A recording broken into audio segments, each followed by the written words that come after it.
I was adamant from the beginning that Mulder and Scully should not be romantically involved. Of course, I've been successful in that. The addition of Scully's boyfriend, named Ethan, in the pilot was an attempt by the executives to create the love interest that they felt wasn't there between Mulder and Scully. Are you working with anybody? Yes. His name's Fox Mulder. As it turned out, it was very easy to cut Ethan out because it just slowed down the scenes where you would see Mulder and Scully together, which is where all the heat really was. You know, if he cares what somebody thinks, it would be what Scully thinks. I'm here just like you to solve this. One of my favorite scenes is when Scully gets out of the clutches of Donnie Pfaster, saves herself, but Mulder is there to witness this. And for all her attempts not to show him her fear, she finally breaks down and shows it to him. And it's a very touching moment for the characters. He holds her tenderly, and they really have had very little physical contact until this time. But I needed a romantic kind of jealousy foil for Scully to get nervous about. Bambi also has this theory I've never come across. Who? Dr. Barenbaum. Anyway, Her name is Bambi. Yeah, both her parents were naturalists. Her theory is that UFOs are actually nocturnal insect swarms passing through electrical airfields. Her name is Bambi? There was quite a bit of reaction, I think, on the internet, and some mail, and people who were, from our female fans, were upset that Mulder was interested in anybody other than Dana Scully.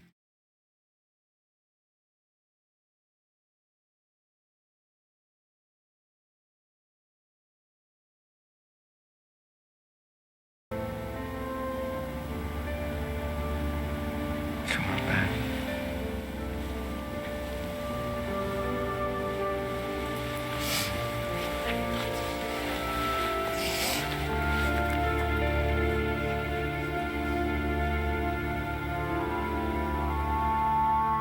There were obvious reasons for deleting the first kiss on the lips between Mulder and Scully. It wasn't scripted, and the actors decided to give it a try. It was something that we had wanted. It was something we knew we wanted to play with in the movie, which would be done the following year. So when we saw it on film, all of us were surprised and quickly made every effort to make sure that no one would see it.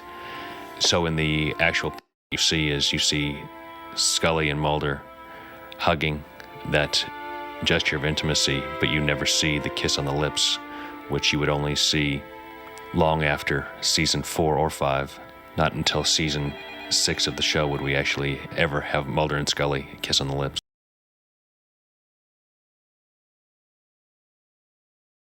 I think this is one of those episodes that shows the wonderful elasticity, I call it, the stretchability of the show, that it can go in some kind of wild direction. A show about a baby with a tail, and figure out how to turn it into a touching episode about Mulder and Scully and their regard for one another. I can't believe I'm telling you this. I don't believe you haven't told me before. No, I'm seeing a whole new side of you, Mulder. Is that a good thing? I like it.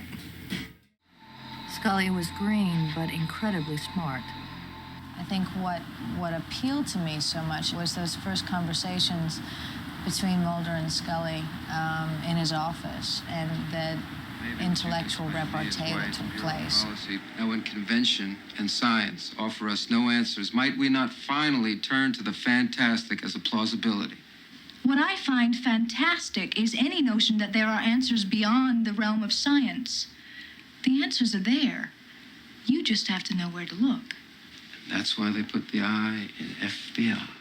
There was some pressure early on in the development of the show to establish that the characters had personal lives outside of the FBI, and we wanted to see who they were dating, and I felt that was all wrong. At the time, I just assumed that was going to be another relationship, that was going to be one of many relationships outside of her relationship with Mulder. It was just a given to me, and I think to everybody at the time, that was just part of the storyline. I felt the stories needed to drive the characters, and their work needed to drive them, that their work was all-consuming, and that they actually had no personal lives, that this was a quest, a romantic quest in the literary sense. What normal people strive for and live for, you know, warmth, security, a family, these things are just, they fade away in the brightness of the light of his quest, which is just to find what he believes is the truth. So there's nothing else, really. There's classified government information I've been trying to access, but someone has been blocking my attempts to get at it. Who? I don't understand. Someone at a higher level of power.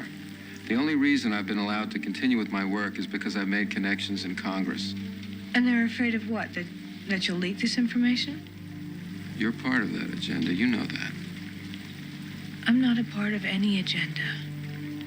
You've got to trust me. Fox. And I even made my parents call me Mulder. So. Mulder. Mulder, I wouldn't put myself on the line for anybody but you.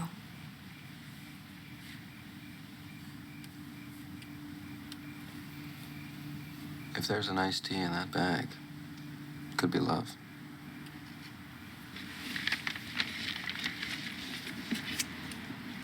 Must be fate, Mulder. Root beer. It sounds cliche to say that they're best friends, but they're best friends beyond what lovers could ever be. Scully loves Mulder, and Mulder loves Scully. It's a wonderful romance. It's just not a sexual romance. It's not a physical romance. It is a caring, tender, respectful relationship. It's an ideal, and I would never want to do anything to threaten it, to change it. One of the things that keeps people watching and keeps the aliveness between us is are those moments where there is that intimacy, where even just the touch of a hand can be the same as you know, making love in another series. It's like the one friend, I guess, that he has in the world. I mean, I heard a phrase once, somebody was talking about their wife. This was a person who was very inept socially, not the wife, but the man. There were many things said about him that weren't kind, and he said, my wife, who is lovely and social and everything like that, is my human credential. It like makes him a human being, because people think if she can stand him, he must have some humanity within him. And sometimes I think about Scully as Mulder's human credential. It's the only thing that makes him not crazy in many ways.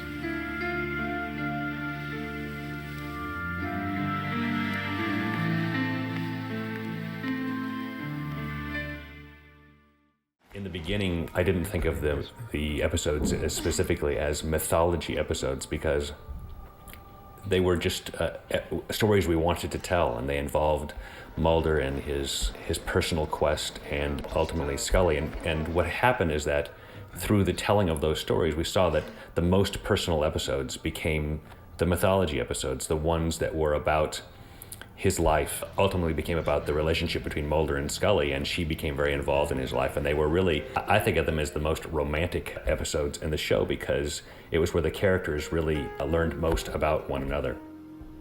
Now, in its incredible sixth season, Mulder and Scully will get closer than ever before. There are different ways we tell these stories, but the best way really is with Mulder and Scully together, point counterpoint. You're asking me to make a choice? I'm asking you to trust my judgment. To trust me. Mulder thought that she had been sent to spy on him, and so there was distrust, and Scully thought Mulder was a kook. It evolved into into a partnership. Don't you ever just want to stop? Get out of the damn car, settle down, and live something approaching a normal life? This is a normal life. Mulder and Scully, having returned to the scene of the crime and the original crime, take a moment to stop and reminisce, sort of mark themselves on this map. They worked on the original X-Files case, and while it's kind of a nice moment, it sort of establishes where they've been, how far they've come. It really gets in the way of the story. The nostalgia achieved by the reintroduction of Billy Miles. Look who's wearing a badge. everyone was a little anxious, mostly me, about how to approach these episodes as if they were the final X-Files stories we would ever tell. There was a chance that it could be the last year of the series. There were things that the series needed to do, and character issues, and Amy Rogers' character was a character you were destined to hate because she was a competitor for Mulder's affection with Scully. There was an added bonus to doing that episode, which was, after 7 years of teasing, we could let Mulder and Scully kiss. And the reason we could do it is because it was New Year's millennium, and that's a thing people do. I love the way the kiss turned out, not just for the kiss itself, but for the looks that those two actors gave each other after the kiss, which I thought were so rich and loaded that they invite all kinds of questions about what the two of them thought about that kiss and whether they would ever kiss again. The world didn't end? No, it didn't. There is a history and there is potential between her and Mulder, and I think that selfishly, wonderfully, the fans just want them to be together. The 7th season of the show, before Mulder and Scully finally smooched, We all knew it had to happen. This was going to be it. This was the culmination of their relationship. We'd been playing all year, is Mulder the father of the baby? Is Mulder not the father of the baby? And this was our way, without actually saying it. The love that we've always hoped was there is there. Here we were giving everyone what they had kind of longed for, what they had been teased about, what they had been cheated of in the movie, what they had been given in a kind of bogus scene in season 6. We gave them the real thing here, and we gave a passionate kiss, and I think that David and Jillian were up for it. I mean, I saw them, they were kind of giddy and giggling before it happened, and it was hot. The truth we both know. Which is what?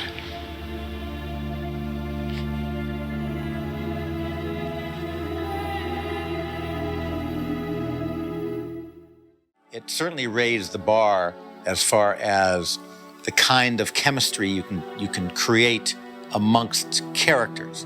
I don't think that I had a clear, conscious thought about the chemistry until it started to be brought to my attention.